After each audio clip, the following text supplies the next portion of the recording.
Bonjour. Bonjour. Bonjour. Je vais commencer avec une phrase d'André Gide qui dit « Dans un monde où chacun triche, l'homme vrai fait figure de charlatan. » Nous vivons dans un monde de mensonges,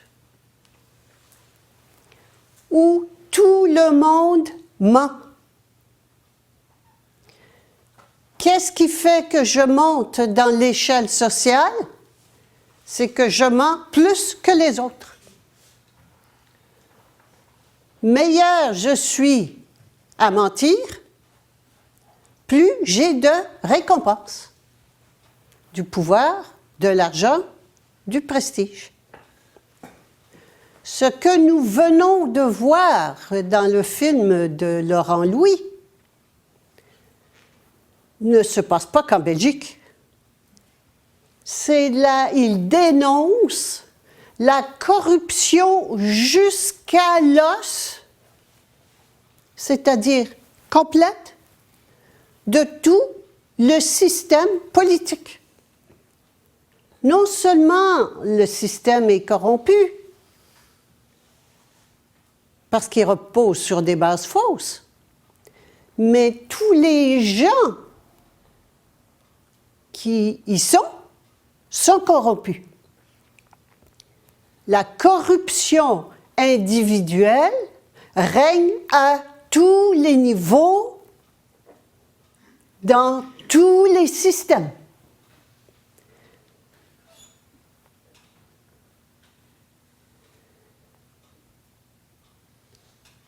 Ce que vit, vous avez vu même à la fin de sa présentation, à la fin de la présentation, vous avez vu que Laurent Louis a été le seul à voter sur 129 personnes. Donc, 128 se sont tus. 128 ont acquiescé à la proposition qu'il perde son immunité parlementaire. Ça veut dire quoi? Vous savez que tous les politiciens et les gens haut placés, mais particulièrement en politique, profitent de l'immunité. Qu'est-ce que c'est que l'immunité? Ça veut dire qu'on ne peut pas les poursuivre en justice et encore moins les condamner. Ils peuvent faire n'importe quoi. Ils ne sont pas condamnables. Ils sont impunis. Qui a pu voter une loi pareille? Eux, pour eux. Hein? Ça semble logique. Eh bien, est-ce qu'on va continuer à croire qu'il y a des bonnes lois? Est-ce qu'on va continuer à rêver en couleur, lobotomiser, comme a dit Laurent Louis, et croire que les lois sont bonnes pour le peuple? Elles sont toutes faites par des gens corrompus pour leurs intérêts, pour servir leurs intérêts.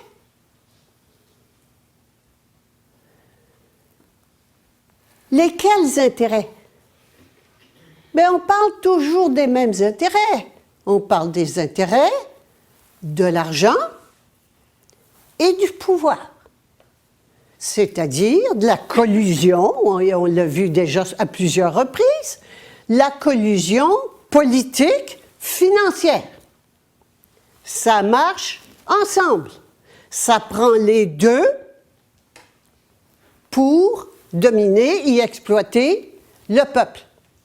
Ça prend un système politique qui fait des lois qui servent l'argent qui voit les imposer avec un système policier par la force, et ça prend un système financier qui profite de l'argent. C'est comme ça que ça marche. Qu'allons-nous faire? Et nous nous taisons. C'est sûr, nous nous taisons. On le voit de plus en plus ces temps-ci. On commence à s'ouvrir les yeux. On commence à se réveiller. On n'a pas encore remis en question la nécessité d'un gouvernement. Non, ça, on ne peut pas penser autrement que ça nous prend un gouvernement. Alors, qu'est-ce que je fais quand j'élis un gouvernement?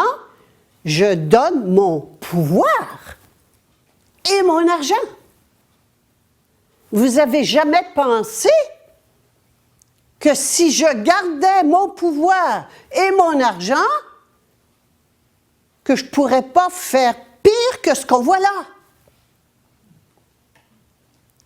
Vous croyez que la pédophilie, c'est seulement en Belgique? C'est sûr. C'est sûr. Il y a quelque chose, un virus dans ce pays-là. C'est pas ailleurs.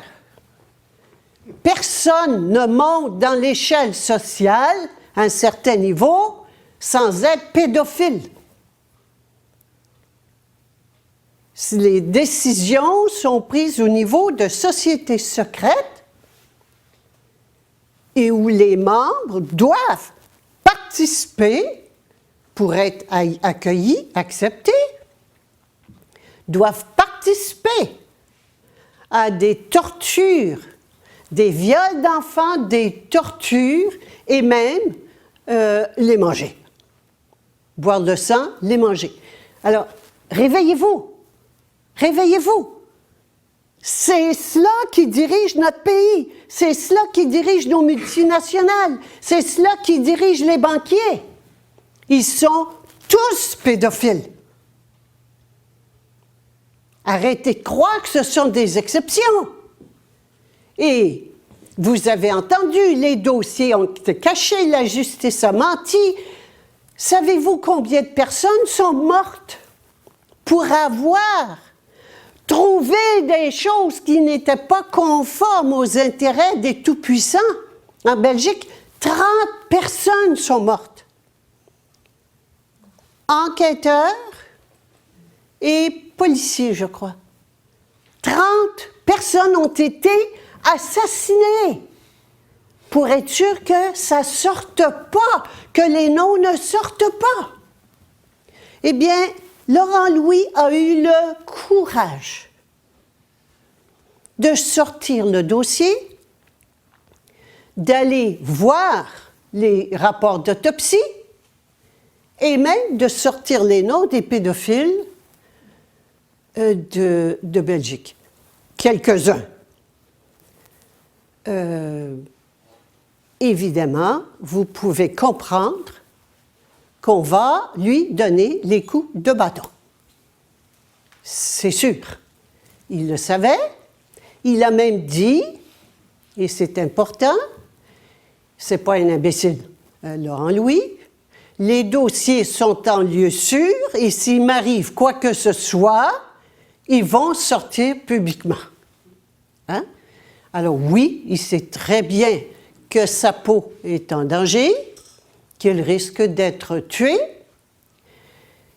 Alors, qu'est-ce qu'on fait dans ces cas-là? Bien, on fait tout ce qu'on peut pour faire taire. Alors, aujourd'hui, ce que je me propose de voir avec vous,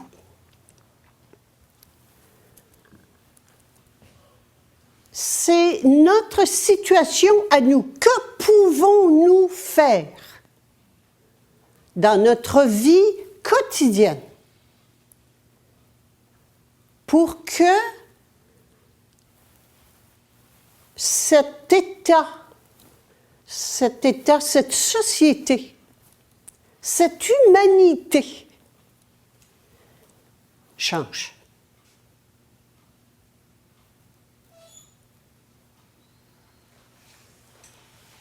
Nous allons donc aller à la recherche du vrai pouvoir. Qui a le pouvoir de faire en sorte que ça change? J'ai ici un tableau.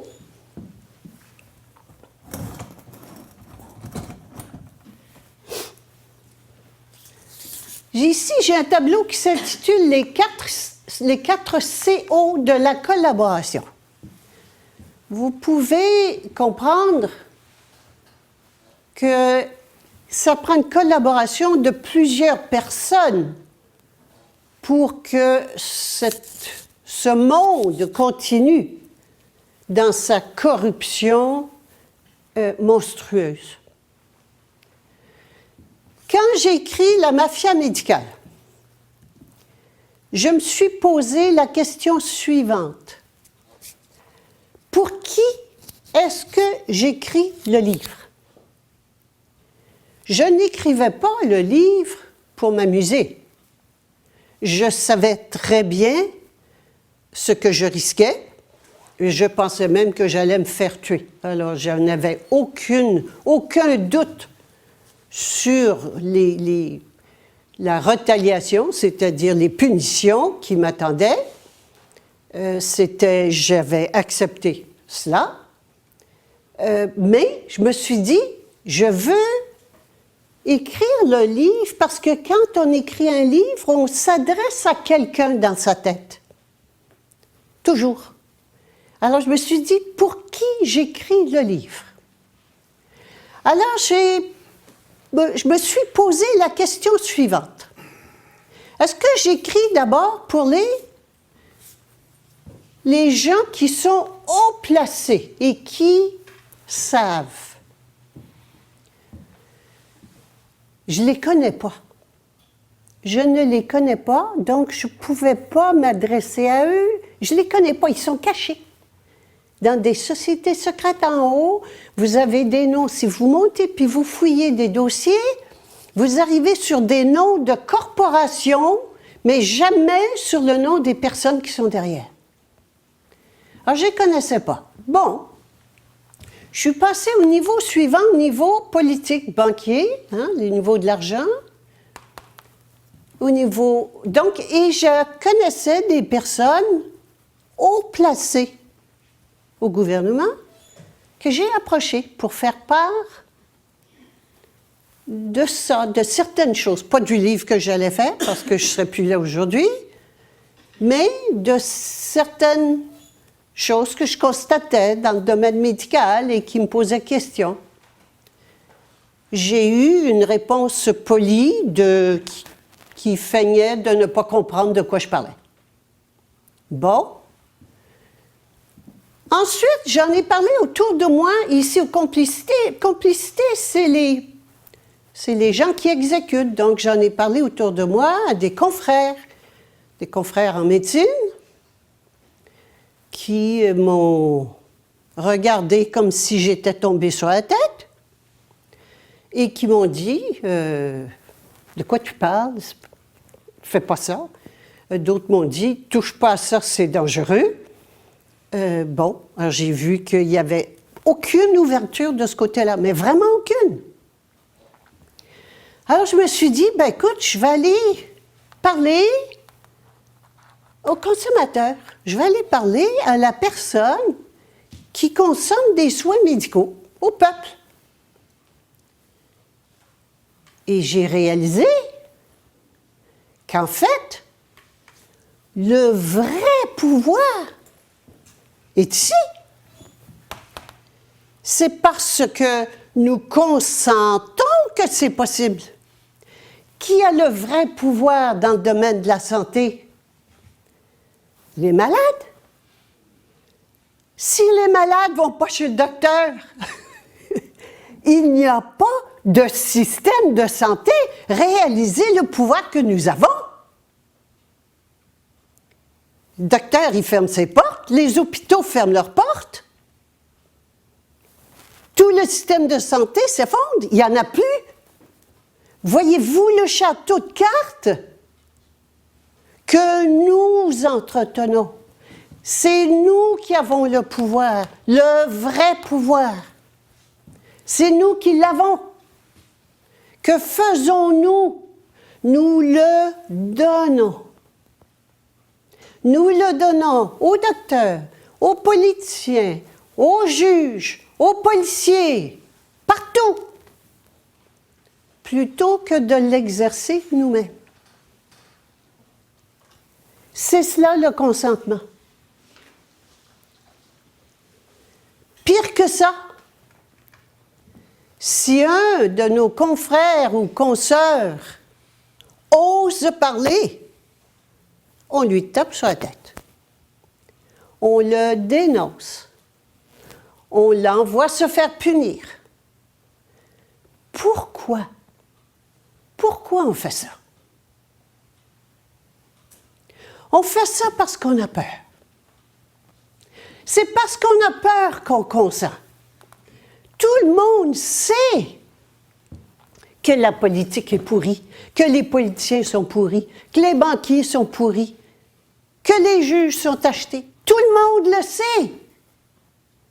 Mais vous continuez à aller voter. 57% ou 53% de la population qui est allée voter il y a un mois. Vous êtes allés encore faire quoi? Donner votre pouvoir. Donner votre pouvoir à qui? Des corrompus. Entretenir des systèmes corrompus. Des systèmes qui ne peuvent pas tenir. Ils vont tous s'effondrer. Vous risquez de vous effondrer avec. Aller chez le médecin, c'est dangereux, je vous le dis depuis je ne sais pas combien de temps. Puis vous continuez d'y aller. C'est dangereux. Pourquoi? Parce que le médecin, il se trouve ici, il est complice. La seule chose qu'il veut, c'est son chèque de paye. Pour payer sa femme. Excusez le lapsus. Payer.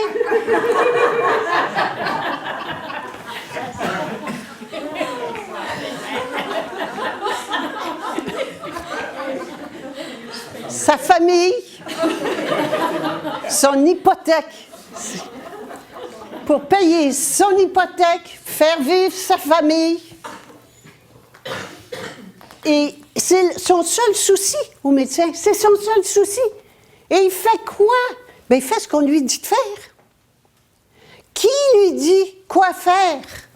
Il reçoit les ordres du gouvernement.